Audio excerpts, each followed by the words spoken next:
And welcome back, ladies and gentlemen, to another recap review brought to you by the crew of Big Gold Belt. It's your boy Lucas here with my guy Najir with a sign in the background. I'm trying my best to read. I'm gonna say it says no hoes allowed. I can't tell what that says in the background, but it got all of my attention all of a sudden. We It got on said here. it says Big Go Belt Media, and you're like the third person this week to ask me that. But my camera focuses on me. If you notice, it moves with me, so it doesn't have time to be focusing on the background stuff. But if you see there, yeah, if I could look, see there, right there, look, see it? Wow, Yeah, wow, wow. yeah. Now I come like back on mine me, way. camera. I like mine's way better than I said that. It said that fits the motif of this show even more. And we're back for season 3 of Raising Kanan, brought to you again by Big Gold Belt Media. Plus, also check out everything we got for this show coming up here. As you already know, because we're bluntly honest about everything that we do here, we've clearly had this show for a while now. Clearly, we record in advance here. If you checked out any other content coming our way from this show, whether it be the interviews that we had this week, whether it be the red carpet that maybe you viewed, let's say 2-3 hours ago. It's a lot of things that look a little different than it does right now. One, I don't look like Sam off of season 1 with this haircut currently. Like, it's a completely different person who did the red carpet interviews then. So again, this is pre-recorded, but we do this so we can bring y'all the best content humanly possible. And as we said before, you checked out the red carpet. If you didn't, if you just happened to come across our channel for this review, because some of y'all are faithful, y'all already got everything set, y'all had y'all popcorns ready for 1 something in the morning when this review dropped and said, I'm gonna watch this. Go back, watch the red carpet stuff, then go back, watch the interviews, or watch the interviews and then go to watch the red carpet, and then put this one on pause and then watch the review afterwards, so you can stay up with us till around 5 o'clock in the morning. Y'all are accustomed doing that with us anyway. But we are here to again bring you episode 1, season 3. This episode is called Home Sweet Home. It is written by Sascha Penn, who is also the creator of this show, and it is directed by Rob Hardy, who I don't know if I've seen Rob Hardy's name on anything else for. Absolutely have. For Raising Absolutely Kanan. I have for Power. For Raising Kanan. That's a good thought. I had that thought too. I see the Shooters is also directing the episode, so I'm definitely curious about just the community, and obviously there's nothing wrong with these folks staying within the family, but I'm definitely curious about how they kind of vet the process in terms of who's going to be on what show, who's getting what for what opportunity. But nonetheless, when you talk about the writers and directors for all of Power, just fantastic collaborations up and down the board. So just seeing people getting more work throughout the seasons, I'm all on board for it. So yeah, great point out that I'm not sure if Rob Hardy has done Raising Kanan, but obviously Rob Hardy. Yeah, obviously done other things in Power, but that's the first thing I thought of is, man, maybe he's making that transition over also, which again is always sweet to have this type of ecosystem of writers and directors on all shows. It makes you not make a mistake like other universes who think you can have multiple writers on directors and everything else, and no one has any cohesion in it. But Power's a little different here. and not only is because of the family that they have created, but also just their fandom of the show. So like they don't take this as a job per se only. They look at this as like a level of like responsibility of saying like, I need to make sure this is good because I care about this show. We care about this show, so we're going to make sure we all work together, and and that flow of continuity is why it works. And we talked to different writers and directors in the past and asked them about like, how do you all make these seasons flow when there's different folks on different episodes? But it just makes sense. You keep them all in the same ecosystem, so they all are collaboratively walking in the same direction for the success of the show. Hey, I gotta ask you a quick question. What do you think you are doing right now at this time that this is being released? Like, what do you think is happening right now? What do you think you're doing? It's like, to be honest, I am at least 10 drinks in at this point. I'm probably listening to some form of music. Don't know what. I'm assuming drill, because it'll be in New York. So I'm listening to something, possibly Ice Spice, while I'm drinking. Well, we just chatted up with other people of the show and writers and producers. Hopefully, it's not a certain actor who tells me not to catch COVID again from Raising Oh, he's Kanan. there. But He's there. oh, we know That's he's the here. guy. We know he's here. but, but again, having a good time. But yet and still, we're gonna find our way in this live chat, even if we're live chatting from somewhere completely different. So we can try to interact with you all on that night, because this is an explosive episode in an explosive way to start off the season. So let's jump directly into it as the episode opens up, as Marvin has just escaped with the bullet wound from Wheelchair Man. I like Wheelchair Man. I know he has a name, but I like the name Wheelchair Man. It fits with me. So we get that. We get Rock at the hospital, and then we get Lulu at the studio. What did you think about bringing all the siblings back from the ramifications from the end of last season, and to bring it back this way, where we're seeing the impact of everything that happened? Yeah, this is what I love about Raising Kanan. You care about all the characters. The show is literally called Raising Kanan. So in that aspect, you say, well, it's mom and son. But they bring us in through the trio siblings who are as important to the show as Kanan is, as Jukebox is. And we're being reintroduced to the stakes, the mental sets and mindsets that everybody's going through after an explosive finale from last season. So I love the fact that we automatically are understanding that Lulu has pretty much lost it all.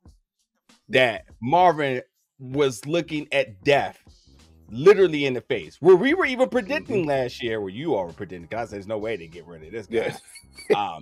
But the fact that it's like, who's going to die? And in one way or another, all three of these characters' fate could have been met in the studio, in the apartment building, or at home. So the fact that we're starting back there, understanding the devastation from the finale of last season, resetting us as the viewers so we can get back engaged with these characters, was absolutely the right way to do this. So, you know, Marvin getting, and I know you all are probably going crazy in the comments right now about Wheelchair Man driving, because let's not act like he isn't the first person to ever be in a wheelchair that drives. Let's just not let y'all get too far with this, because I listen. We love a good powerism here, but this is not one. These things, people who that literally happens all the time. People, yes, exactly. Mobile accessibility is a thing. You know, when you go to a store and you see those parking spaces up front, that does not mean that they're being chauffeured around all the time, folks. So that does not mean it's for you people who buy them jokes illegally from the DMV, so you can get better parking spots. It's actually people who need them.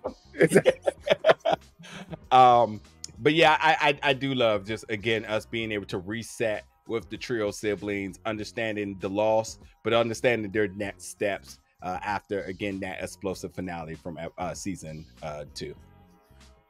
Now I gotta ask you this, because I made you go back twice because I wasn't sure. The next scene of pivotal importance is Marvin as he goes to what looks like the stash house. Yeah, to pick up boxes. Yeah. But why? Why at this moment are we going to that stash house to pick up boxes? Is what I want to say. That's going to be a question a lot of people have, because again, as we say, power doesn't give you scenes for no reason. It's a reason they showed that scene, particularly with Marvin, even if it's not addressed through the rest of this episode yet. Well, I think also too, we always talk about the siblings and their roles within the business, and Rock is the leader. That's not for question here. And Rock did have to handle the heavy load in terms of the interrogation, because that's what it was. It wasn't just the interview; it was an interrogation, just without it being in the interrogation room, minus the cigarette, minus the coke. They definitely was trying to get Rock to give up, which they know she's involved with, but she held it down. That's the heavy load, because now all of the business is safe. Lulu completely crumbled. And we see that in this entire episode, that in spite of all the pressure, all the bullets that was going around him, the loss of Zisa in this, he is compromised emotionally. And then there's Marvin, who I said the entire time, Marvin is your most trusted of the three when it comes down to handling the business. And he did exactly what he needed to do without a call. He got shot, almost died, and the first thing he said was, If the Italians are hitting us on all cylinders, I need to go get the product. I need to go get the stash. It needs to be moved.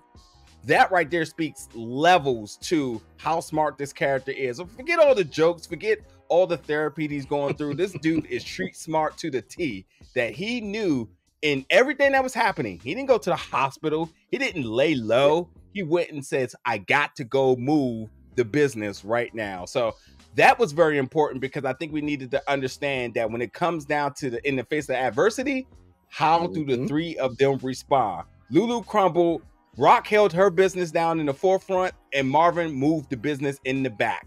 This is to the T exactly why they're successful as siblings, minus Lulu's lack of input. We're gonna stick up a little bit for Lulu here.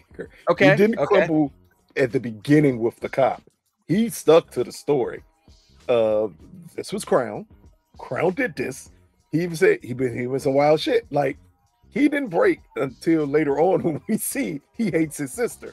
But when it came to business, Lulu stuck on business. Like, hey, I know first things first. Even if I'm mad at her, family protection is the number one thing that we have to do here. So just gonna get a little pushback. Ain't gonna let you keep on saying Lulu. No.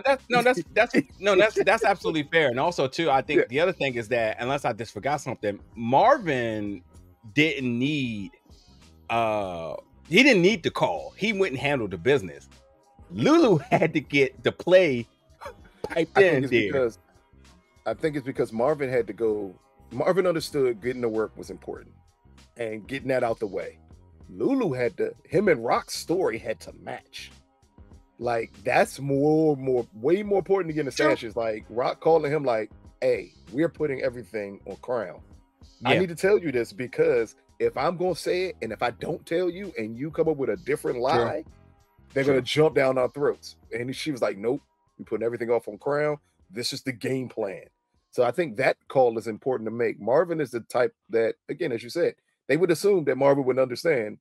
Go get this. Like, I don't have to tell you that. Go get it, clean everything out, and we're good.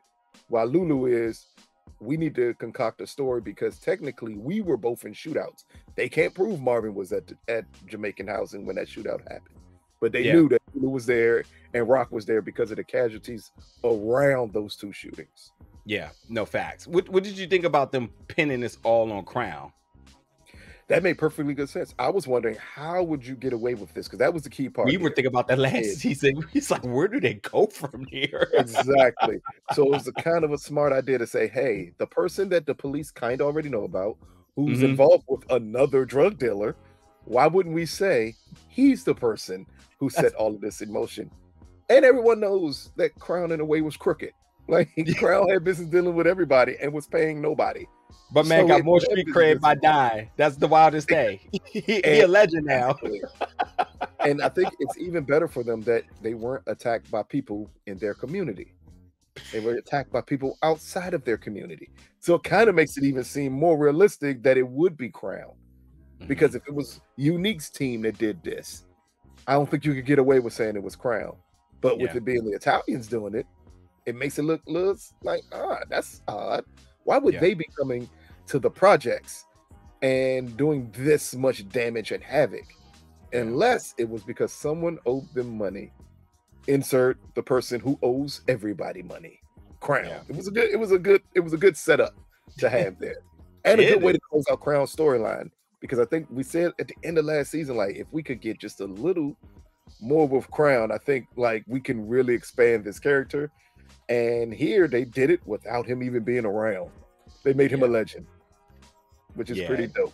They Sascha, he snapped on this. Like, this right here. I mean, what are we, like 10 minutes, 15 minutes in this episode? Like 7. Yeah. I mean, 7 minutes into this episode. This is how you kick off a season, but this is truly how you give continuity with story arcs. I can't even pretend to sit here and find a flaw in it, because it doesn't exist. All of this checks out, every single aspect of it. So I think you just really beautifully broke it down in terms of the different aspects why it makes sense for Crown to have been the scapegoat for all of this. But yeah, as we said, Crown, he dies a street legend, man. and that was important to them, I think. Again, you need that. When you have someone of that stature playing this character, you at least got to give them a good way out. And it's the joke to be made.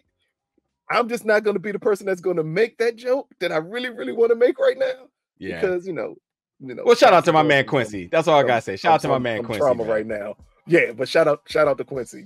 Keep your head up, my brother. But next up, we get a return of a character that was kind of hinted towards last season, and we got casting news before season started that this character would be introduced, and that is Ronnie. It's not much to say about this character right now, except for what did you think about this introduction with the cereal? Let me ask you a question. What do you think about the introduction of Ronnie, the big brother of Unique? And beyond what you think about the introduction, what type of composites do you see of this character? Because I gotta tell you, I'm sold. I'm sold. I can't wait to see where this character goes next. But for you, what you think about the introduction and sort of the composites of this character? First, I'm getting his name right. Grantham Coleman was in one of my favorite shows, The Americans. And so when he was cast in this role, I was like, well, this can be a very interesting character, because how intense are they going to make him be in this show? And you get that from his first introduction. And it's as simple as him just sitting down, Unique coming in, attempting to bond with him, and him saying, no, I'm not standing up. Like, I don't want my cereal to get soggy. It was an introduction of a power structure that we've not seen with Unique before, because we've seen Unique buck at everyone else. And as we get the overlay of it, as they're introducing the character and saying that this is the guy that people in the hood who are the most feared, they fear him. So it's automatically letting you know just how destructive this character can be. But to see Unique in a way bow to his brother that way, you automatically understand that the power structure here is a little different. And you kind of wonder, I hate to bring up comparisons with power because we do it all the time, and fans do it all the time. It reminded me of the power structure of when I first saw Diamond and Jannard with one another. And Jannard was the leader until Big Brother came home, and you saw the power dynamic shift. That's what it felt in this scene. Like, it's clearly going to be an issue with them too. Yeah. So now, who does he? No. But who does he remind you of in terms of like realism outside of power characters? Who does he kind of remind you of realism? Because I think the look is very interesting. Actually, let me beef this question up a little bit here. He's very chill. He's wearing glasses. He's not flashy. He is fresh out of jail, but without a doubt, he's the guy. As he mentioned, when they took the stroll through New York, they said, like, when I was out, I had people on the blocks everywhere making money. Times have changed, but cool. But he's very monotone. He's very particular and very intentional with his wording. Unique's baby mom's like, I don't want to be a single baby mom. She's already fearing for her household. She's already got the deer in the headlights look. Like this guy can't be here. But she had no choice. There was no Unique's not going to let you in. She's like, I gotta let this guy in. It is. But with that, sort of like, who does this remind you? Is there anybody that kind of reminds you of this in either other forms of media or even real life composites? Is this guy sort of the introduction remind you of? Yeah, I'm just gonna skip that whole real life composites because my mind went places that we're not gonna talk about on this show. But they love this. This is what they pay for, right here. And that's what I picked that up, and I'm like, no, we're not gonna. I wasn't fishing for that, but still, there's a couple of people that I can make that comparison to, but I'm not gonna. I'll say this.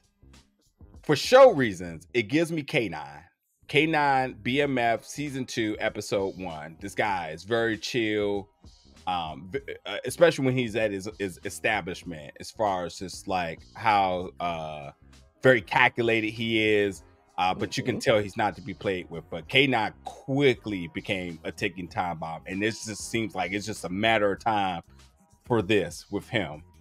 I give you Um, somebody outside of the Power universe that it brought me to, and I'm trying to remember his name off the top of my head, but it's the introduction of the character to Franklin in Snowfall at the at the Little League Park when he got reintroduced to the.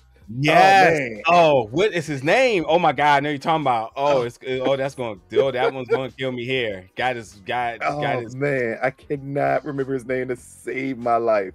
Yeah. I'll look After it up right everything he now. did to Louis and Jerome, everything, and I Yeah, cannot remember his name off the top of my head. yeah. I'll look that But up it's right that now. same calm demeanor.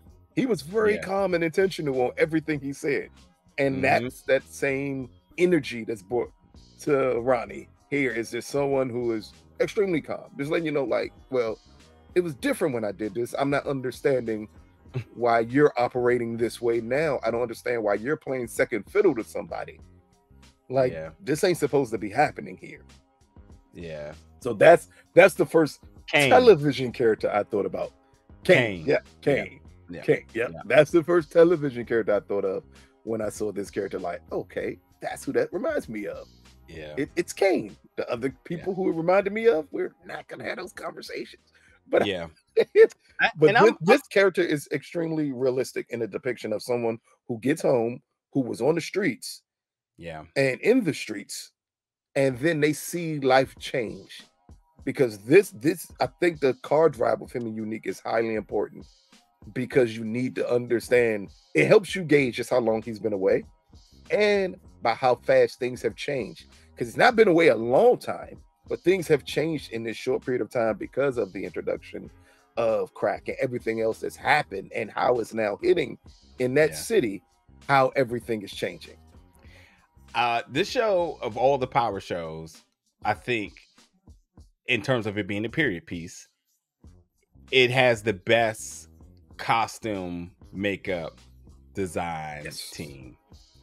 It's not to say that Ghost and the kids aren't balling out, and Mary J and them, everybody got Balenciaga. Yeah, it's nothing against that at all. Everybody. But because this is a period piece, it's more exciting. I am very interested to see him be dressed, dated, to see what he wears, because he's not going to adapt to what everybody's wearing right now. I want to see them take the effort to show his 10, 15, 20 years in jail, and him still wanting to wear whatever that fashion was at that time, and see them. So that would put him in, like, because this is the mid 90s we're in now. So that would put him in like the early 80s. Yeah. So it'll be an Adidas track sweatsuit, something from Dapper Dan, possibly. Yeah, all BMF stuff, stuff, which is Sergio cool. Cicchini. Yeah, little Sergio Cicchini Jones, you know. Hey, he gonna have that Joe head to toe, which I recently saw somebody have that Joe head to toe on, and I was like, man, you must have went away for years. Or you can just be like my uncle, who just refuses to change no matter what. Hey, you know what? Hey, you ain't lying. I met a young woman who did the same thing, and I know she knew nothing about it. And she had on the whole tennis outfit in the summer, Joe. Threw me off. I didn't even know they made tennis clothes until somebody pointed me out. That's literally the point of their clothing. It's for tennis. Say, God damn. But yeah, looking forward to more Ronnie, man. It's going to be interesting. Yeah. We're going to see the dynamic shift change, and you know, we definitely got to give a shout out to Joey, who's just been killing this role as Unique for these 2 seasons now. But now we're going to see some range on his acting, because we're going to see him in situations that we haven't, and we're going to see how he has to take that character in that direction and still keep us very much engaged but believable of the character he is. Yes. Now let's talk about the 2 other big introductions early on in this episode. First, we get Howard, who arrives at the hospital that Rock's in. We see him quickly back Rock's story about Crown, which is odd because he did it without having to be told. This is the story that we're following. And then the next introduction is after Howard leaves the room, we get reintroduced to his partner, Burke. Here is the big introduction, and I want you to tell me, what did you think about the captain's reaction to Burke bursting into this hospital and immediately trying to destroy Howard? What did you think about the captain's reaction? And did you think, because we're going to stick with Burke's storyline after this point, did you think that his reaction would lead down the path that we see this character go down in this episode? So much. It's one question you didn't ask me is seeing Howard and Rock on the same page has got to be noted here. We do know that she is his We're gonna talk about that later. Okay, that is part of it. But we just gonna focus on Burke here, and then we're gonna go to Howard, because while their stories intertwine with one another, it's for different reasons that they do. You know, I love Shanley so much. You know I do. So this hurts my heart, man. Lover or hater, Burke has been a very consistently written character. I expected no other here. It's no empathy to what's happening here. She gonna take her chance, and that's what she did. She said, I got everybody here right now. I am coming in guns a-blazing. So it makes sense that she did what she did.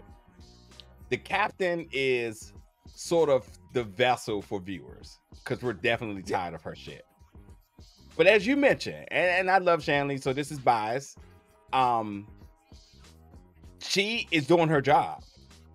You can say whatever you want. She is the only straight cop in this entire Power universe. She literally, and yes, I know, and in Force I said that she wasn't, that she sometime exactly, you know, turned the wrist a little too tight at times, you know, a little bit of aggression. She wanted to get on the streets, you know, so she felt like, if I'm gonna be on the streets, I gotta be on the streets. So, you know, she tried to confine with the ways, but at the end of the day, she was just trying to do her job. It is ultimately, it's not how I thought this episode was going to go. We have season 3, episode 1, 53 minutes in, and we lose a major character.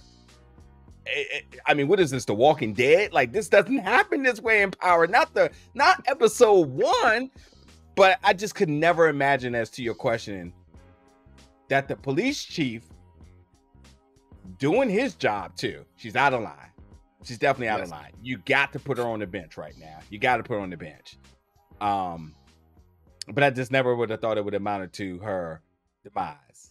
The ripple effect here is interesting, because now the police chief isn't just a character that we see every 7 episodes. Oh, he has to be involved much more now. Because now there is an internal affairs investigation that's going to have to go now. And did y'all hear what I heard in this episode? The FBI is here. And do you know what that means, folks? The task force is coming. It's power. It's power. Things are about to get ugly inside of the academy here. So, yeah, man, it's just wild times. I cannot believe that this will happen. I could have never imagined from the beginning of this, the end of the episode, what was going to happen. Now, from the captain's perspective, when he is benching her, he technically benched her because she's going after Howard, but he's not willing to listen at all that Howard could possibly be dirty here. Yeah. Now we see what happens by the end of this episode. What the part that I want to stick on here is that with Burke now being murdered, all of her conspiracy theories come back into play again. How does that play not only just on the captain, but also on her father, who listened to his daughter, listened to everything. You got to also keep in mind, Burke's now ex-girlfriend also listened to her with everything with Howard. And then magically, while Burke has this information, she ends up shot in the head. Do you think that not only will the death affect the season, but how will it affect the people who were closest to her? And will it make them second guess their decisions to either leave, abandon, or in the captain's case, bench her? I think everybody's going to have to take a moment of self-reflection.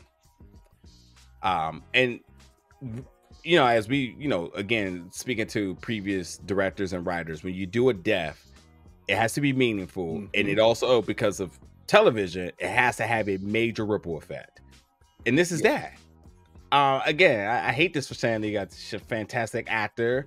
And regardless if you like her or not, the character Burke had always grabbed that emotion with you guys. You always had something to say, which means she was doing her job.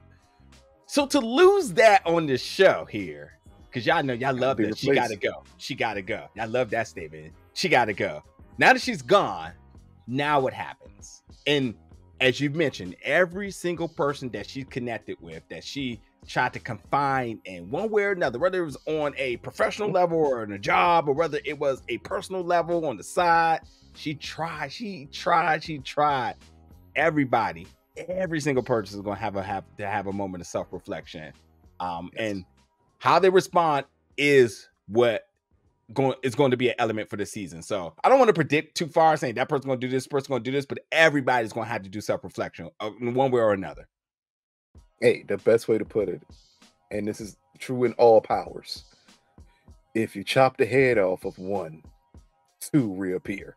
Keep that in mind. When you take away Burke, and you take away when you take away the honest cop of Burke, what do you think's going to replace her? Like, in all honesty, I've said, and I fought against my partner here so many times, saying Burke is a clean cop. We don't like her because we like that Howard's a crooked cop. That's why we didn't like Burke. What do you think is going to replace Burke now? You're gonna get a much worse version of Burke popping up and wanting to go gung-ho. It's gonna be Paz's sister all over again. That's what it's gonna be. It's just going to be someone who's just pursuing at all costs everything around Howard, Rock, Kanan, and everyone who didn't want to protect Burke. Again, that's just me saying that. I think that's how it's going to turn out here. But let's talk about the other person in this storyline, and that is Howard. As you tried to hint to earlier about him and Rock being on one page and how that looks. We see from the introduction of here that they're on one page, but we see throughout the course of this episode, that was the running theme of them, is that our stories have to match. We have to be on one page. Even when it pertains to Kanan, we have to be on one page. What did you think about this situation between Rock and Howard? And because of what happened at the end with Burke, where we finally get the full story for people who did not pay attention because they pieced it together, so we didn't have one person actually telling the entire story of how Rock and Howard had Kanan. What did you think about that full reveal of their relationship and how it's going to affect them moving forward when them acknowledging we have to almost act like family here, stick on one page to protect Kanan? That's it, literally. And beyond that, I think we just get a little bit more glimpse of Howard, who's been built to be street smart. You know, he's a guy from off the block himself. So I think his telepathy with Rock was special, but also because they have past, and we've heard it, and it wasn't just him using her, but they actually do share a level of emotion for one another and respect. And I think when it comes down to it, you put them both in the kitchen, they're going to cook. They're not going to burn. Yeah. And I think that's what we saw here. So I liked it because, to me, it's not that I'm rooting for that relationship to be rekindled, but to me, it's like, I want to see them work hand in hand again for other reasons, because they were on the same page without a play being called. And I think, when you talk about some of the best quarterbacks and wide receiver duos, Brady says it all the time. He says, like, listen, I wink at Moss, and then he already know what time it is. You just go down the line. It's like, we don't have to call plays out to each other. They know what it is. They know where I need to be. He knows where I needed to be at. So to see a little glimmer of the two of them being on the same page was definitely dope. Now, what did you think about the full reveal of their past? Because I think that plays even a bigger picture into Howard's understanding with Kanan. I think we talk about it. Everyone brought it up once in a while. But Bert putting it in a picture with everyone in that short conversation with Howard of saying, I'm going to tell you how this worked out between you and Rock. You got with her. She was your informant. She was underage. You got her pregnant. That's one. Two, she was dealing with DEF CON, and then she ended up telling DEF CON that Kanan was his. It's a running theme on this show that Rock has been very adamant. The reason she did it was to protect Kanan. This is the first time I've ever seen Howard fully acknowledge it may not have been in the best interest for Kanan to know that he was his father because of DEF CON and what that would bring if they found out that Howard was his father. Yeah, exactly.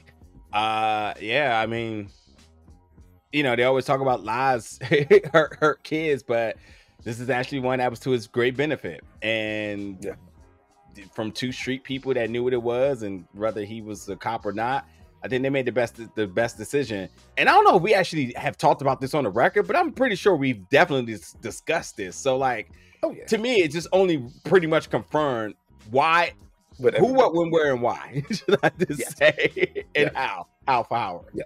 It's corny. I think that was the most important part, because a lot of people, it was always pieced together, because again, Rock has been bluntly honest about this, and Burke has been putting the case together, but this was the first time the entire story gets laid out for the audience, like, oh, wait, so she would have been Howard's informant. She would have been informing on DEF CON to Howard. Howard slept with her while she was underage and had a kid. Because a lot of people who were, I think, going out their way to blame Rock for everything, this just drops the curtain for you a little bit to understand, like, in all honesty, Rock was a kid left in the hardest place humanly possible to make a decision. Why would she have told Kanan that Howard was his father when he'd have been immediately murdered? Because you're a cop's kid, and you're that cop's kid who actually took down the biggest drug dealer in the city, who happens to be the person who everyone believes is your father. Like, that's a hell of a connection there that I think it needed to be revealed here, because this is going to be an ongoing story for the rest of this season for the audience to pay attention to. That's all I think, because I think that's highly important. But next up, and I butcher names. We're just gonna get over this, and I'm gonna get it right. I'm gonna try to. But who you want? Serafino. Who you got? Who? Oh, Stefano. Okay, see what I mean? See? Yeah, I got you. I got you, bro. I got you. Hey, when we get back to the police captain, I got you with that one too. All right, loaded it up for you. You clearly already know. You already know. Stefano and Sally meet, and Stefano informs Sally his time in New York is done, that he done fucked up everything humanly possible with his pursuit of Rock and the attempted hit here. It's not much to talk about with these two characters yet, except for this is Stefano putting his foot down on how everything is going to be moving forward, which I'm happy about, because this hopefully means we're going to get a lot more of Tony Danza this season. What do you think about just this short conversation between them two and him laying down the law to Sally like he did here? Yeah, this is right here is a show in its own. I am always down for anything based around the Italian mafia. So I know we're here to cover, the Stark family, should we just say? But man, listen, give me the operations in New Jersey right now. I want to go see what Sal is up to. They say he got mess to clean up in New Jersey. So we're talking about in Newark. We're talking about Jersey City. I need to see what he's up to. So he says, listen, you messed everything up here. Go back there and clean that up. And eventually maybe we'll talk, is what I'm getting at here. But yes, when the big boss puts his foot down, I think that's interesting. And he's very casual with it too. He's like, hey, you make sure you buy some fish while you're in there. He also said that he said the fish was listening, which is a hilarious way of him saying that my place could be tapped, and he already did a walkthrough. So that was really cool. But yeah, it's easy for me, man. I want more of the Italian mafia, and understanding why we always see our good guys, the people that we're interested in watching, whether good guys or not, who the show is based around. I want to see what the antagonists are building steadily too. You only have as good as a show when you can revere the villain. So the fact that like Stefano is going to be the main player right now in New York, and Sal still has things to do in New Jersey, to me, that's just strengthening everything around him. This is a threat in the most casual, nice way right now. And it's still the mafia. It is still the mafia.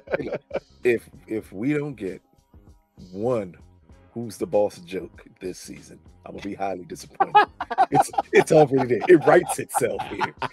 You gotta give us one who's the boss joke here. Yeah. Again, just to have someone of Tony Danza's caliber on this show and playing this character, it automatically sets up where maybe not this season, maybe next season, if you slowly build this character out, this character could be, no pun intended, a true force on this show. with him and Rock. And that's what I think a lot of people are waiting for, to see exactly how that's going to play out with them too. Because those are two great actors. And if they going back and forth with each other and it's written as well as Kanan has been written so far over the last 2.5 seasons, this could be great. Definitely something everyone needs to watch out for. Yeah. At least 2 extra seasons. Don't give us the Tommy Flanagan thing. I'm still kind of hurt about that. Rest in peace, Walter Flynn, folks. There you go. Next up, we get Rock, Marvin, Juke, and Kanan coming to Rock Estates. That's what I'm gonna call her house, is Rock Estates, because I'm not sure if this is upstate New York. I'm not sure if this is New Jersey. It looks a hell of a lot more like New Jersey than it does upstate New York. So I don't know where Rock bought this house at. I just know it ain't in the projects no more. But you calling it what? You want to call it the Rockefeller Center? Yes. So disrespectful. Yes. Rockefeller. No, here you go. Rock Nation. As they arrive the Rock Nation Estates. That's definitely what we're calling it. Hey, you gotta stand on that one. Yeah, that's what we're calling it. It's Rock Nation Estates. That's what this is. As they arrive at the Rock Nation Estates, we get the breakdown of everything that's been going on here. As Rock decided to sit them down and say, we're going to talk about everything we see here, the anger that Kanan still has towards his mother, but also the confusion we get between Marvin and Juke about this entire situation. So I'm just going to ask you, before we even go into what they say, before I tell you what they say, I want your thought process on this conversation that they have at this table and how it blends from Juke losing her mom, how much her mom loved her. We understand that Rocket's not even fully telling the truth about everything, but she does it at Juke's benefit. But then at the same time, she lies and it's to Kanan's detriment. And how those two play off of each other in this entire episode, down to Marvin telling Kanan, you're going to unpack these boxes for your mama.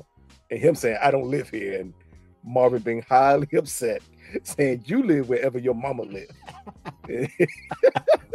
So what did you think about just this interaction in the house between them all, and then the talk at the table?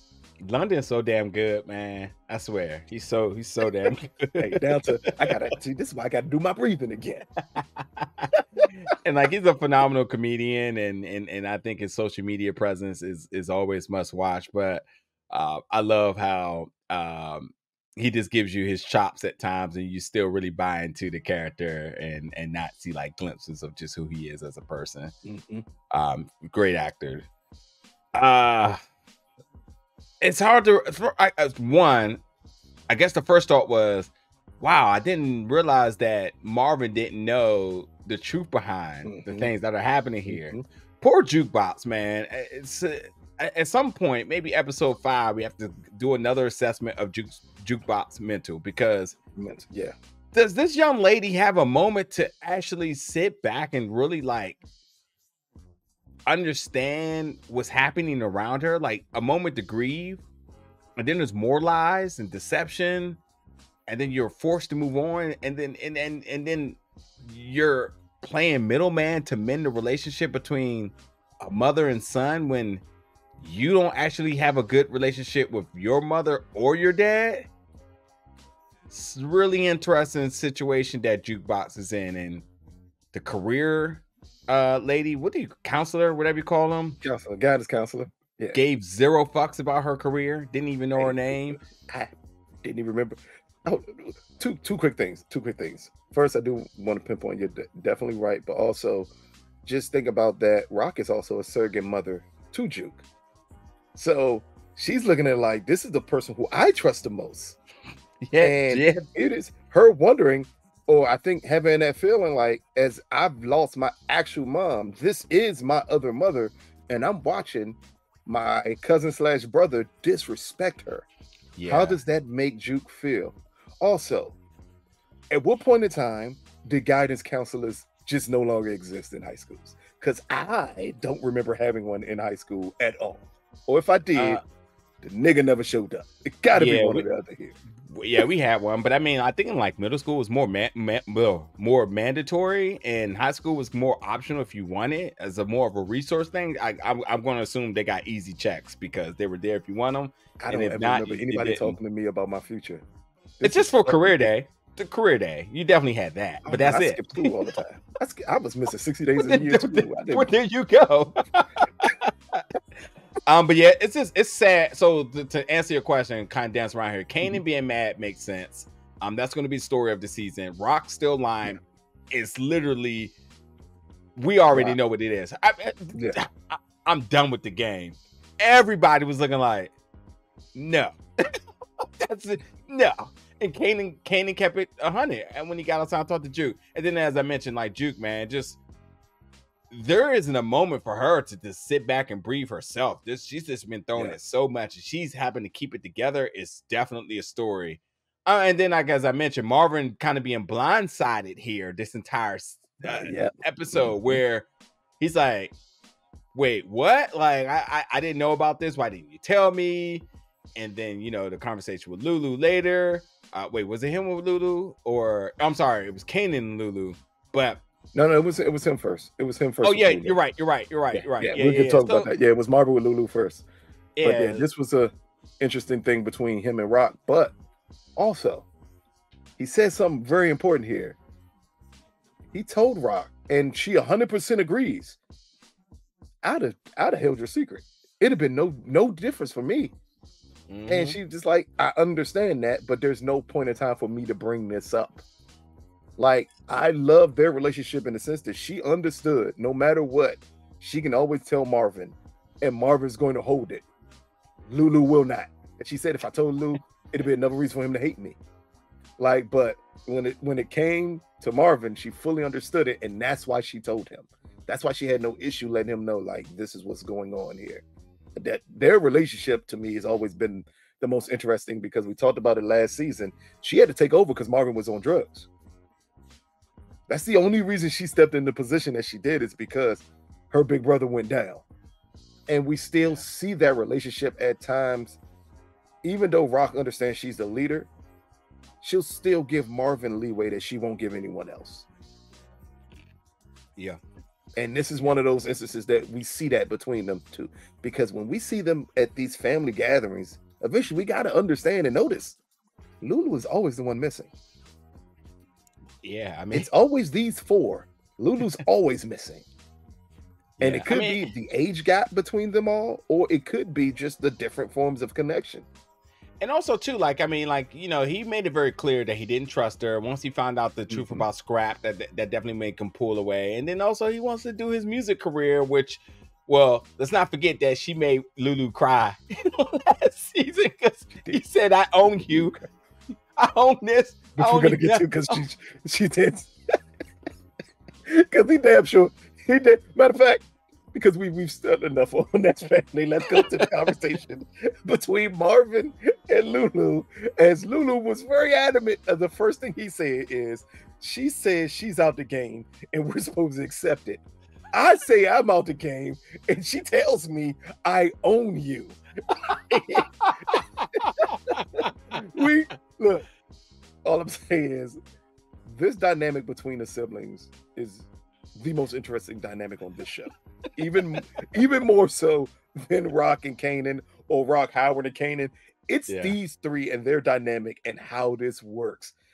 What did you think about Lulu venting to Marvin with everything, down to telling Marvin, hey, she killed Scrap. He was innocent. Marvin bringing up something that Lulu didn't know, but Marvin still has not fully told Lulu everything, which is Marvin was following Scrap. So clearly Scrap was lying about something. And Lulu just breezes past that, like, but he didn't have to die for it. But Lulu actually doesn't know if that's real or not. He's just upset with Rock. What do you think about their whole conversation with one another here? Yeah, him drinking a Jack Daniels to the noggin. Yeah, this you're gonna get this. That is fucking wild. You're gonna get that. Hey, you know what, y'all? I tell you what. Let's keep it 100. Jack back in the 90s, I'm sure was probably made. I mean, it's not as bad as much better. Jameson to the head. Like, I mean, but I'm the quality of Jack back in the day was probably much better. I mean, Jack's not bad now, but like back then was probably on a whole nother level of good. Back then, that was actually a premium drink. Yeah, I was going to say Jack Daniels. You weren't drinking like E&J or nothing like that. What was the cheap whiskey back in the day? It wasn't E&J. Shavers. Shavers. Was it Wild Turkey? What's Wild Turkey? Even that had its glory days. Yeah, but Jack at one point was like a Jack and Coke. Like everybody had Jack. So he's feeling.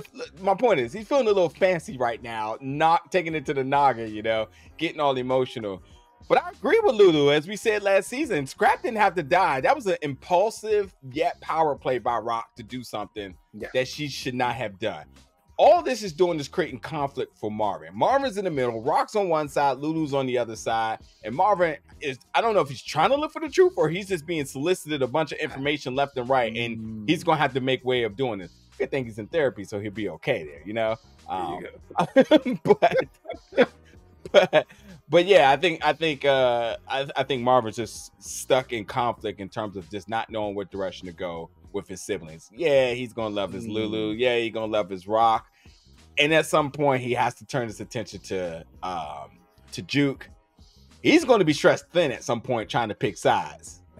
I got you here. I don't think he's picking sides. I think he already picked his side, and it ain't Lulu. Oh well, yeah. I can get with that, but he has to protect his little brother. I think he's 100% agreement that Scrap had to go, and the reason he is, and he tells Lulu, but Lulu pays no attention when he said he lied about something. So Marvin was all for killing Scrap because of that lie.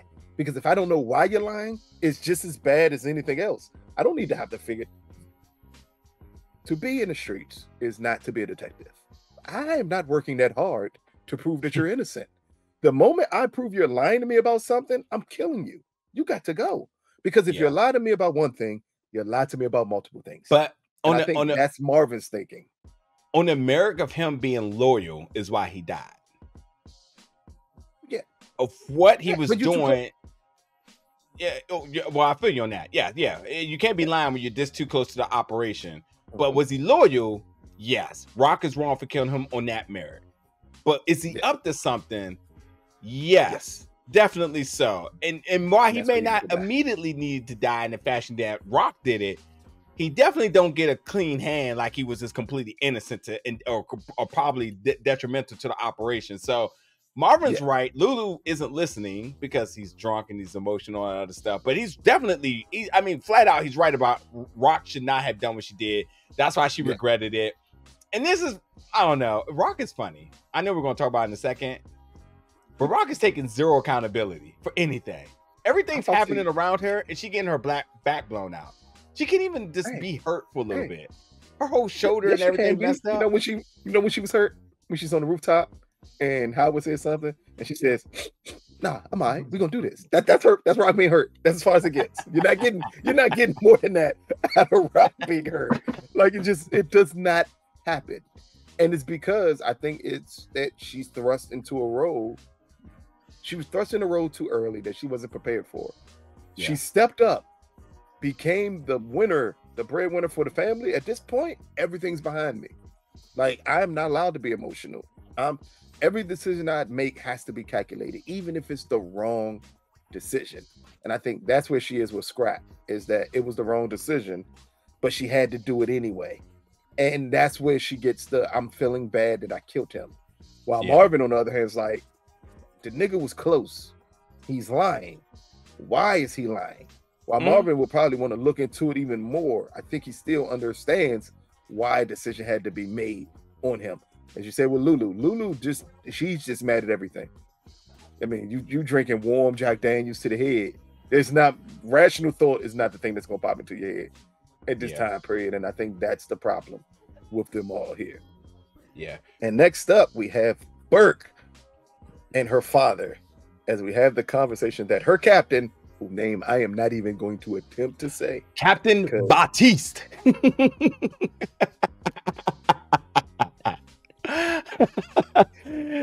ain't gonna tell you how many different versions of that name I had floating around in my head, but Baptiste was not the one it was going to be. I got you, bro. I got you. That Burke's father lets her know that the captain reached out to him, informed him that she was suspended, and then he goes on to tell Burke that everything you're pursuing, not only have you gotten suspended, but this can get you arrested. What'd you think about this short conversation as we kindly see between her and Captain Baptiste before, as she was leaving the hospital, of him pointing out, like, I worked with your father before. I saw everything that your father had to do on times when your mother couldn't take care of you. And then we see Burke stand up for her mother, saying her father's the problem. But here she's talking to the man who she thinks is the reason that her family fell apart here, and having to take advice from him. What do you just think about this whole power dynamic for Burke? Because that's the most interesting part of this character. Is she says this is a woman who's struggling with daddy issues, losing her mother, and yet and still she pursued the industry and the business that her father was in, going off of his name for a lot of stuff. Yeah, you got to elaborate on the daddy issues thing, because you know that sort of gets slandered in different directions. No, here. The daddy issues are simple. When she clearly states that if my mother wasn't married to him, she wouldn't have these problems. That's her admitting that she believes her father's the problem. Yeah, like I don't know if it's his controlling atmosphere, his controlling language, him being a cop. Everything that came along with that's the daddy issues that Burke has. Not the other forms of daddy issues, the insecurity and all. That it's not that. I agree, and I mean, I think, and honestly, this might sound like a true vent here. I think when you have folks in law enforcement and folks in the service, this seems to be a theme within the household of, if I am the guy in uniform, you all listen to me. And you hear about these women that talk about their abusive nature within their household, the lack of voice that they had. So she loves her mom, it's without a doubt, but she respects her dad, because not only does she respect her dad because by merit she has to. Look at his accomplishments. But she also didn't have a choice, because I'm sure he was the one that put his foot down to say, this is what it's like in my household. And you sort of see this level of generational trauma that kind of endures within these type of household. But at the same time, too, on one hand of it, you also see generations of folks following their parents' footsteps. It's like, my dad did, like, it sounds like the craziest story, but she knows her dad was detrimental to what was happening with her mother and within that household. And she went and followed his career in his footsteps. And inspired to be him. Tell me why. That's nuts. But because it's normally the opposite. Except for in these situations, it's absolutely always the opposite, you know. But at the end of the day, where there may be question about the connection that they have, it's not the love, it's the connection, we'll say. Yeah, she respects him, and she knows if she needs an answer about the job, he is the guy. And again, this is her reaching out, screaming for help, that she has to go to her dad, she has to go to her ex, all these uncomfortable people, in order for her to try to get out her own head to ensure that she's not crazy, because everyone thinks that about her. So it makes sense she went to go talk to him. But I hate to say all that to say that he was partially right. He said, you're the only one worried about Howard here. You are. And that is true. And understanding that you're the only one on this. You are the only one on this. It's a mountain possibly way too steep for you to climb. And this isn't a sexist comment, but this is just the way, the nature of the job at this time. But she's a woman too. A minority in this situation, in the police force that's predominantly ran by black people, and you have this little white girl that's like, your best black cop is bad. 10 times out of 10 times, that is not going to go across good. not when the captain's name is Baptiste. And all he had to, and all his life he had to fight. You think he exactly? And you gonna take down the black cop? If your captain was named O'Hare, you had a chance. You really had a chance there, but not with Baptiste. No. So it's not only that, but just the other element of this, and that is him telling her, like, you're under investigation. This is why this can land you in jail. Because in all honesty, you're turning against the cop. You know what cops don't like? Other cops that turn against cops. Yeah, you don't turn against your brothers. Enemy number one. We remember Blue Shield growing up, the movie with Ice Cube, and what happened to that black man when he tried to turn. Dude, you love Ice Cube, and you just need to just be honest about that. Ice Cube and Ice Cube, maybe your favorite actors, not even rappers, just your favorite actors. Gee, hey, Ice Cube is a legend, and he has movies that goes with everything. But since we're up on the hour, let's quickly run through some of this stuff and just focus on key parts of it. Next up, we get Ronnie and Unique as they're riding around the city. We already talked about it, and him not being happy with the position that Rock has Unique in, and him telling them, like, or Unique telling him times have changed, you adapt, and Ronnie paid him absolutely no attention, and him not agreeing with that. Next up, we get Kanan and Famous, as Kanan again has said, I'm not living with my mom, so he decides to live in the rat-infested projects with Famous. They can't pay rent. They need money. Here, the apartment got worse in one episode. That one was not that bad last season. That was not that bad. And where did the Puerto Rican flag come from? Like, it was not that season, Joe. Little decor for my guy. Little decor.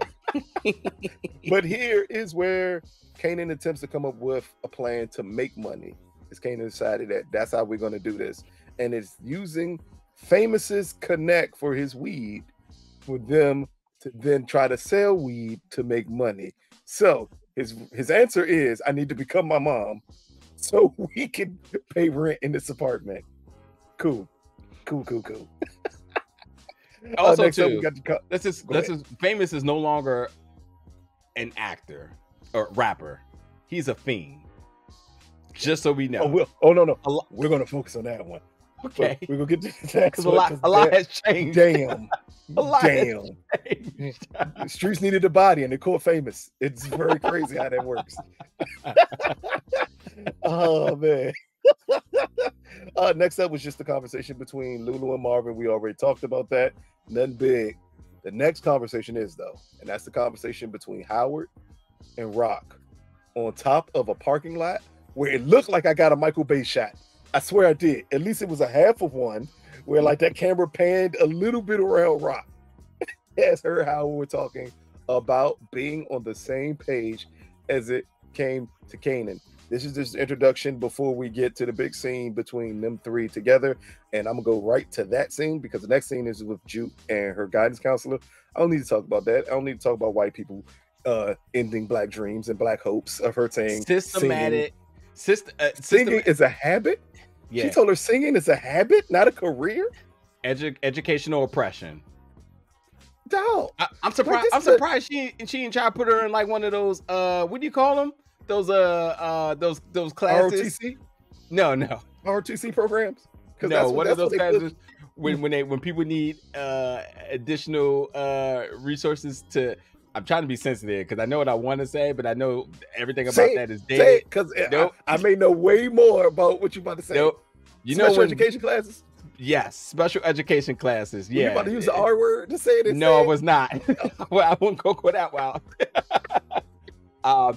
I was gonna call it like segregational classes. I'm gonna tell y'all a story one day about my middle school. So wild about how they used to handle people with special education. Those were classes that they segregated black people. I ain't even lie, because for some odd reason, as someone who tested extremely high in every aspect, I ended up in a class because they said I talk too much. Yeah, I'm thoroughly education because I talk too much. Yeah, like, that didn't help. No, but seriously though, like as we start to really develop what turns Juke into this monster, like we hear that she has good grades, and they can't even land her in some form of a career path because the thing she's passionate about isn't important to them. So imagine you having dreams and aspirations. I mean, we've all had this story of wanting to do something, and then somebody down the path said you'll never amount to that, and then you do it. So We know Juke can And they are perform. clearly telling her that, like, you a singer, Yeah. those things don't exist. Yeah. Which is odd because this is the 90s. You know what's famous for in the 90s? A lot of good black singers. Like, you ain't gotta be in New York too, and Jersey. Whitney's right there. Whitney's right there with 20 million records already sold. Mary J. Blige up the street in Yonkers selling millions. You say singing is like, jeez, like jeez. It's not a career. Yeah, like, that is a wild thing. But again, for a lot of kids in the inner city, that's what they were told. I mean, it's a reason why the saying either you're slinging crack rock or you got a wicked jump shot exists. It's because any other dream does not exist to people who don't look like us when they're talking to us. And it's an intentional scene. That's hard here. It's an intentional scene. She will refer when the moment when she explodes, she's going to refer to how the people in the school system didn't believe in her. It's going to be this moment. Yep. So, try to push military on her instead, which is wild. Yeah, that was the avenue of you could be in the military, and she says, "I won't fight no war." Like it tells you more than enough to understand just how that school system was in the 90s for a lot of kids. But next up, we get Kanan and Famous as they arrive at Famous Weed Man's house and gives him the plan to sell weed. And the best line of the episode happens here, as after they give him his spiel, he still says, "I wouldn't trust him with my product anyway, because he's a fiend." And his son, while playing what looked like Double Dragon, I wasn't sure for sure. It wasn't, but yeah. It looked like Double Dragon, but it wasn't Double Dragon. Yeah. As he says, "Oh man, he buys here every couple of days to a week. He's here buying product over and over again." And we see Kanan's face as he looks at Famous. Yeah. What do you think was going through Kanan's head at that time when that man told him that about Famous? He knew Famous was a liability this entire time, and this is just another check of the box. So he wasn't surprised. He's like, "Oh well, that makes sense." But it's his homie, so he's gonna keep giving him passes. We've all had friends that were our closest friends that we knew was detrimental to everything around us, whether they just had bad spending habits, whether they were just irrational about certain decisions, just all those sorts of different things. Famous is no different here. So don't expect to see this dynamic implode just because, well, now Kanan just heard another person say what he already knew. Hey, look, I got a story, but I'll tell it when we do some kind of different show than our recap review of having a friend like this and it leading to something detrimental that is crazy. I'll give you a peek behind the window that I'm never going to give again after I tell that story. But next up, we get, I think, the emotional part or heartbeat of this episode, and that is when Marvin informs Juke that the church is going to have something for her mom, and that he also gives her some of her belongings, some things that he said, "I believe she was saving these for you," but then also tells her, "If you want to go, I'm here for you, and I'll go with you." What did you think about this scene between them two? Because this shows just how far Marvin and Juke have come. From her absolutely hating her father to this scene where she completely is now allowed to lean on support from him. Because he's not forcing the fatherhood on her. He's being a good friend and organically building that relationship with her. And in what is a extremely difficult time for the two of them, he absolutely did this the only way that she should have. So you're right. This is a testament to just how far the two have come. Yeah, it was a really good scene. Again, London he shows versatility at times that you just don't expect it. Because that's not a time where you would expect it fully to come out that way. But dude is flat out. How much that love and support he has for his daughter at this moment was something that was needed. And again, it allowed you to do something we have not seen her do for a while. And that is break down to somebody and know that this person has your back and they don't need anything else from you. Yeah. Rock needs her to help with Kanan. Kanan needs her because he's mad at his mom. Here, it's just her father. Like, no, I'm just here for you. Like, I don't need anything else. Like that's why that was such a pivotal moment, I think, in this episode. But next up, speaking of parents and dynamics that just don't make sense. Oh, go ahead. Yeah, I was gonna say shout out to Haley too. Check out Cinnamon. Oh yeah, that's no longer on Tubi because it's actually a good movie. So watch away. It's not on Tubi anymore. They had that joint for 2 weeks, and then it was like, oh wait, this is actually Tubi good. Original. Yeah. And then somebody was like, nah, hey, bro, this ain't no Tubi movie.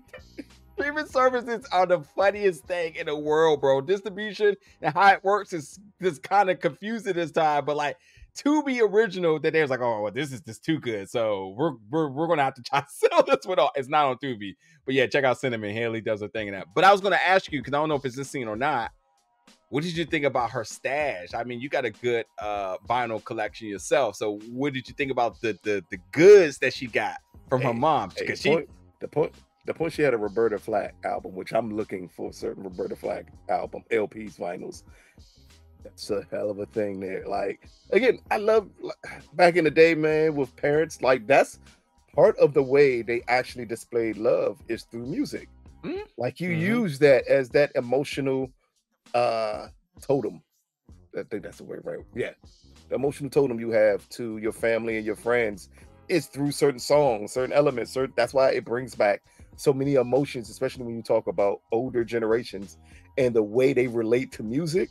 They can listen to a song and basically tell you, like, man, I remember when my mom does it all the time. I remember when you was little, you're doing X, Y, and Z, and I was playing this in the background. That's the connection they have with music. And I love the point that later on in the episode, we see that exact same connection with Juke as she puts on that album and how it just helps her cope with her mom's passing. I tell you something that we never accounted for, and I'm starting to think it should be a little bit of a conversation at some point. This is also how we've bred generations of depression too, because a lot of this music is extremely sad, and we used it to cope, but it never addressed what the scenario or situation is, and that's what Juke is. Black folks didn't. Yeah, we can go see therapists. No, what? And you think about Anita, help you get through them hard times.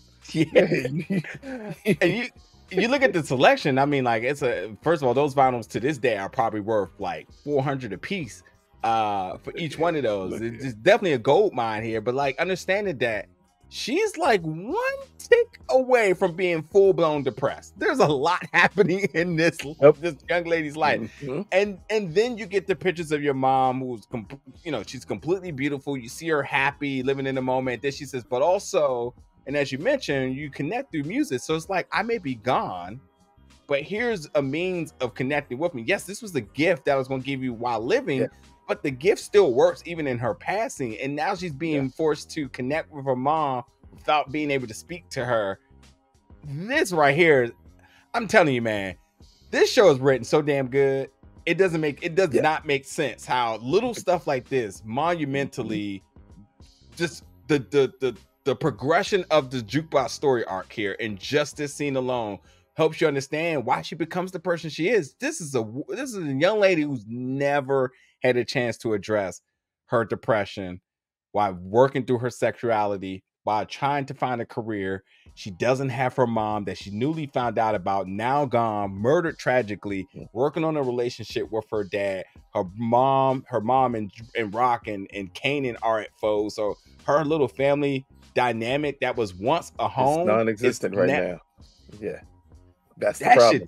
That should make you want to cry even saying all that. Like, and if you think about it even deeper than that, she's hugging a book that brought her pain.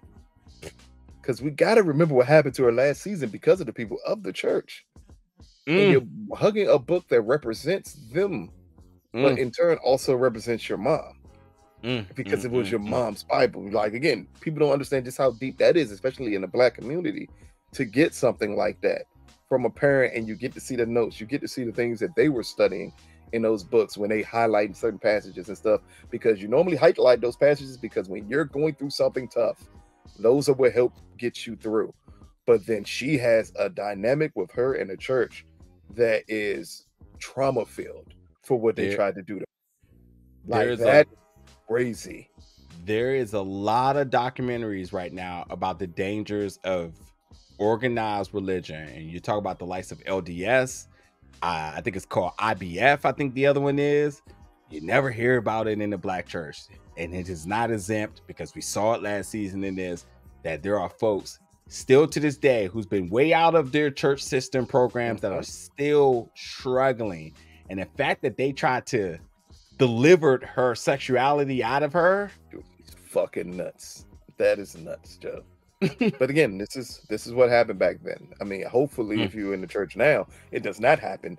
If you're in the right church, it does not happen that way. But I ain't gonna say it don't exist, because it clearly still does exist, because we hear it all the time of the way they preach certain messages to certain kids and how it can lead to those forms of depression and self-hate that leads to suicide rates climbing up and stuff like that.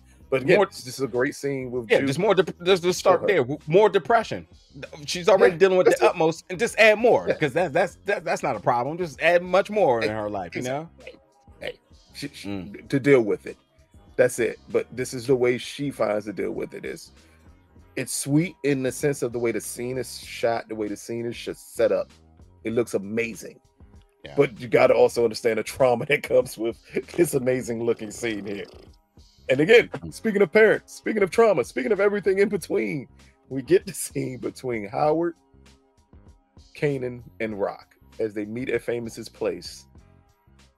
And they have the important conversations, which is, you need to get your stuff together and we need to get on one page.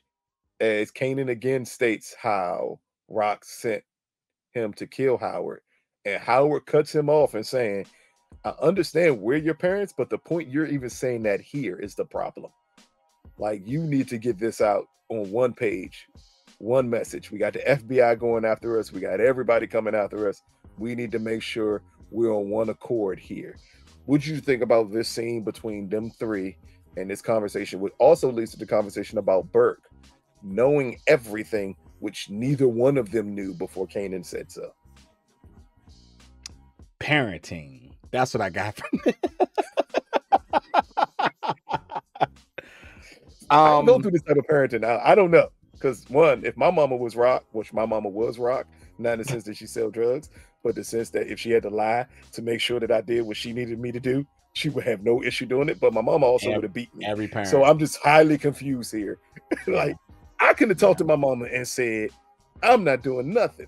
My mama picked me up one time by the skin on my chest because she thought I was getting out of line. So I don't know how the hell this guy. Honestly, Kanan's about due for one of those though, getting yanked up a little bit here. Hey, that's it. That's all I'm waiting for, Joe. Where's Symphony when you need him?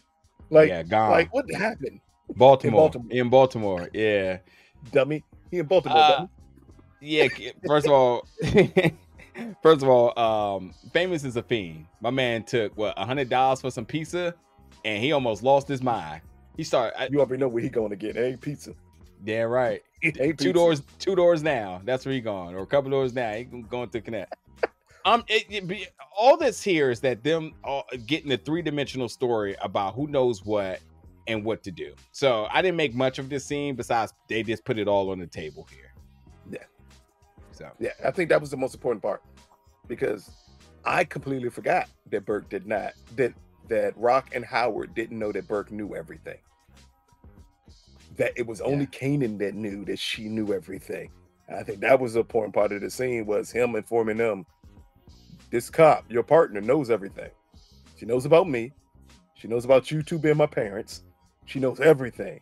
And then we see Rock like, wait a minute, she did try to come to me and talk about it. And Howard's like, I'll take care of it. But Rock even looking at him like, how are you going to take care of this? Like, how are you going to clean this up? Like, it was a very much okay, we got this information out. How will them two react to this information being out? It's a little bit of both, though. I think there was like a little bit of like skepticism in terms of like, could he do it? But I think by earlier, the connection they have is like, oh yeah, he's going to handle it.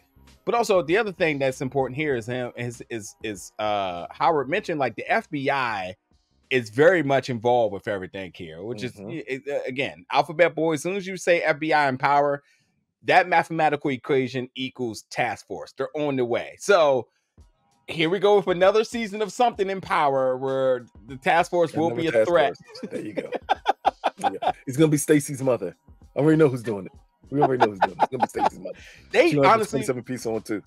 honestly, we're about due for an Easter egg like that. I know I ain't gonna say we reach. I know the power community reaches for these connections.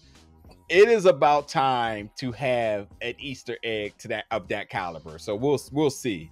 But yeah, again, this was nothing but everybody just putting out their parts of the story, and Kanan just letting them know that Burke knows everything, and Kanan and Howard saying he's going to take care of it. And I think again, Rock may have been a little bit reluctant to if he's really going to do it, but I think there is a measure of like, yeah, I think he is. I think he's going to know what to do. So, yeah. And here we are. We're going to close out these last few topics of this episode. Next up, we get quickly just Burke and Adina meeting. And this is where she just lets Burke know our relationship is over. Like, your pursuit of Howard has caused more damage than anything else. My mom only has a year to live. Crazy to say that. And her peace would be interrupted if I continue to be with you. Hey, Miss Adina, protect your energy, queen. Protect your peace, queen. She said, I ain't got time for this. I love that for her. I have never had somebody gaslight me to the extent of saying, my mother is going to be dead in a year. I can't be around you anymore because of that reason. Oh man, that quintessential gaslighting there. Next up, we get Lulu, who have reached out to Kanan, and they share a quick moment and a bottle of Jack Daniels as he tells Kanan, you're the only one who sees Rock the way that I see Rock. Again, there's not much to talk about. We understand here Lulu is just spiraling. And he reached out to the one who he also knows is spiraling, which is insane. That's his nephew. And he reached out to his nephew to, in a way, turn his nephew against his mother. Absolutely nuts that we see the path that Lulu is going down now. And next up, we get Unique as he goes to see Rock. I didn't see this coming. Yeah, what's up, baby? He's a flirt, but I did not think this was going to happen the way it did. Not at all. What did you think about, and we'll just focus, what did you think about where this led to with them two? As we've always seen them flirt back and forth, but we've never seen it go here with it. Yeah. I mean, in the trailer, we saw they were back to back. So obviously, I think an enemy of an enemy becomes the person that's going to smash. Because, wait, is that a thing? Do they say that? I didn't think so. But I think what's interesting here, and I'm gonna spend like a couple of moments on this. What's interesting here is that Rock comes to the door with her gun. Paranoia on that note, because obviously what happened at the last place.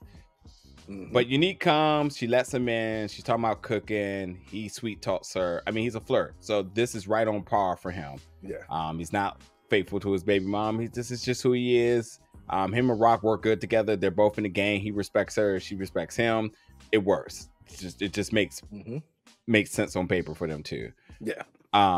But while everybody else is focusing on their losses, and I don't want to say this because there's a particular person who comments, and every time I say anything about trauma bonding, she gets mad and says I'm not using it right. But fine. Bro, lack of education, because I always am going to lean on her out there. I believe she may be a psychologist, a psychologist, or a therapist. Yeah, one or the other. Obviously, by education, she's done the work. I'm sorry, I can't think of your handle who always watches our stuff. I think this is a moment of possibly trauma bonding, because while they both seem to be very composed, I think they're both dealing with a lot of external things around them. I mean, Rock in the relationship with her son is definitely eating at her. Also think that sympathy that they got the house together also is still bothering her. And then you got this guy, Unique, who's always had it together until his big brother comes in and clearly this guy's a threat in a way we haven't seen Unique yet. So how do they respond in both of these situations? They come together. Right? Everybody's truly focusing on loss. Down here, sitting, Rock got sent to Pound Town and just having a good old time while everybody else is hurting around him, which is interesting that this is the result of this. I just really was not expecting to see Rock and Unique sleep together. It just was not on my bingo card. just her. And also too, this whole bullshit about her quitting the game, and Unique clearly saw through that lie. He was like, "Damn, they're going everybody sees. The streets gonna miss you. The streets gonna miss you." Exactly. It's like when Jay-Z told you he was retiring, and you're like, "Really? Like, you're not falling for that, man." Like, no one believes you. Yeah, but yeah, I'll get here. It may not be trauma bonding. It's not trauma but it may be emotional coping. Yeah, that's you know how people emotionally eat. Yeah, people also emotionally connect with one another, and this is a situation where through both of their issues going on, they can always relate to one another. Yeah. And that's the key part. Like, if you have someone who you feels understands everything you're going through, all the problems that you're possibly going to have, you can gain that emotional connection just through that. Sex is just an extension of that emotional connection, because it also deals with respect, and it also deals with what we saw last season. Like, we eventually had to address in some way, why did Unique save her? Like, this is part of the reason why. Yeah. And maybe this is something that they will pursue moving forward, of saying, if these two are together, because of both of them being able to relate to their lifestyles, because he can't relate to his baby mama as much as Rock couldn't relate to Symphony. Yeah. But they can relate to one another because they both understand the game. They understand the business. Whether it is a distraction from Rock for Kanan, and for him for his brother, that doesn't mean it couldn't be pursued to be something greater. So I think that is something interesting to say, or interesting to point out, as Roberta Flack plays in the background and everyone else goes juking the other room. Form of damn, no, she was with Marvin's house. That would be fucked up if she was in the other room upstairs playing the DJ. While Rock made that little bit ass spaghetti on that plate, Joe. But it should be noted that Rock really enjoyed herself here. She felt she felt good. She felt real good. But that's that emotional thing, is that this was something that made her feel good and distract her from everything else that was going on. So she may not be experiencing necessarily trauma from the situation, but this is a way for her to cope with everything. And at times when you need to cope, you go to the thing that gives you the most pleasure. Some people it's sex, some people it's food, some people it's drinking. For famous is smoking. Like, it's so many different things that can do that, and that's what you use to cope with everything else going on. So yes, Rock looked like she was having a ball because this was her way to cope with everything. Pause. This is her way to cope with everything that was going on there. But at the same time, we get Marvin, who's at the service without Juke, on his own, dealing with his own issues with her being gone. That's what I'm saying. Everybody's dealing with a level. Everyone's dealing with a level of loss, and she's getting pleasure out here. And also, shout out to Shanice XL26. That's who needs to get in the comments right now and articulate that scene break it down for us. Use that education and let us know what's happening between these two characters. Education. Wow. Education. And again, as we already said, this is also where Juke deals with everything with her mother's belongings around her, and just her deep in thought and remembrance of her mother at that scene, which is also a beautiful moment. But next up, we get the big meeting of the episode, and that is between Howard and Burke. Prior to this, we get a call where Howard's at a payphone, and he just tells somebody, it's not explicitly said it's Burke, but unless you're not paying attention, you knew it was Burke when he said, just meet up with me and I'll tell you everything. Here, when they get into the car, and as we already addressed earlier, Burke tells him the whole story of everything. And this is where Howard, right after she says, you had Sam killed, and if you had Sam killed, I'm pretty sure you've had other people killed. And this is where Howard shoots Burke in the head. What did you think about her putting Sam off on Howard, which we knew was true, but her also connecting and saying, if you did that, I know you did a lot of other things. And then we get, which is one of the first times in Power we ever gotten, and I was so proud that they did it in this episode, and it's kind of odd that we get that here, but yet in the show that's supposed to be in 2023, we literally got somebody do this, and he did absolutely none of this. And that is shoot somebody and then completely clean all my fingerprints off of everything, unlike Jannard, who literally choked somebody out and didn't remove a single fingerprint after he did it. What did you think about this closing scene of the episode here with Howard and how he goes through everything to make sure he cannot be caught down to finding out Burke was recording him the entire time? Yeah, again, it is very sad to see Burke be killed off so quickly in this season.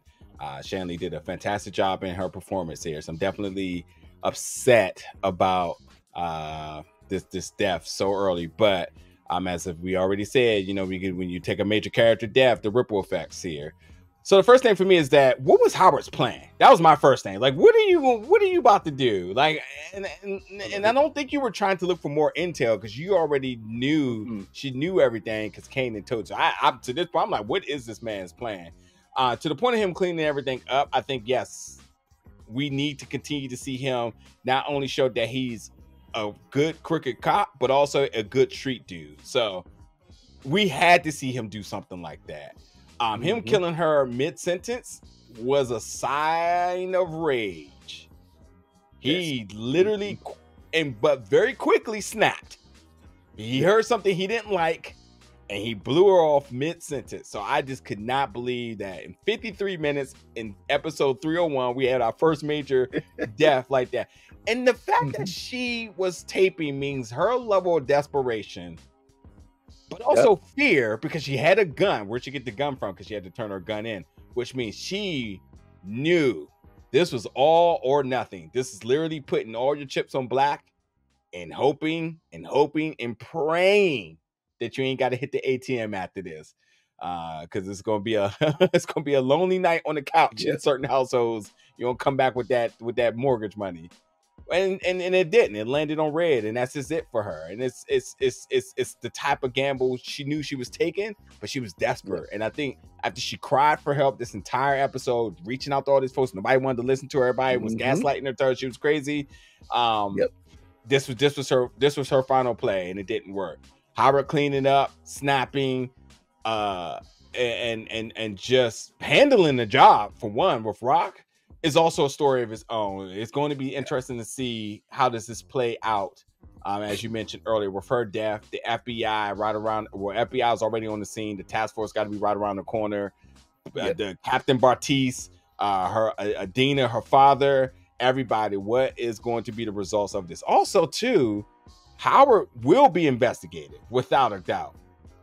Got to be at this point. Is he going to be able to hold it together with the bright lights above him? Because he wasn't always the smoothest with this.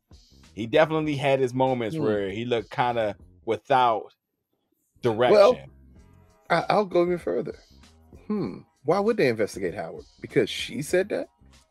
No, I mean, okay, let me not investigate him. He will be questioned, which is still investigating, but they will want to know, where was he at? What did he know? Oh, yeah. The simple question. Who will go after him? Yeah. And he has to put together a plan here. They laid the groundwork for it to be someone else by saying all these kids that Burke was involved with getting off in certain situations, they laid groundwork for it to be someone else that could have done this. Could it be Juke that they could be trying to go after? Remember, she did get Juke out, which is not good. Yep. So, I mean, and listen, very, he might say hell with Juke. That ain't my daughter. So, or it may be the other white girl who parents blamed Burke for her death. Maybe the parents seek revenge on Burke because of it.